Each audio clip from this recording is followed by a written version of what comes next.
lagi batuk pilek, terus mau makan es krim. Sebenarnya boleh nggak sih?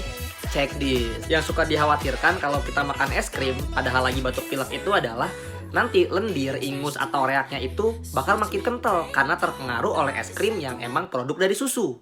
Tapi emang beneran begitu? Ternyata ada penelitian nih, udah agak lama tapi yang menyatakan kalau kita lagi batuk pilek terus mengkonsumsi produk susu, ternyata itu tidak berpengaruh sama berat atau kekentalan lendir kita. Ada juga satu penelitian lagi yang bilang kalau konsumsi susu dan produk susu, misalnya es krim, ternyata tidak berpengaruh terhadap produksi dari lendir itu sendiri.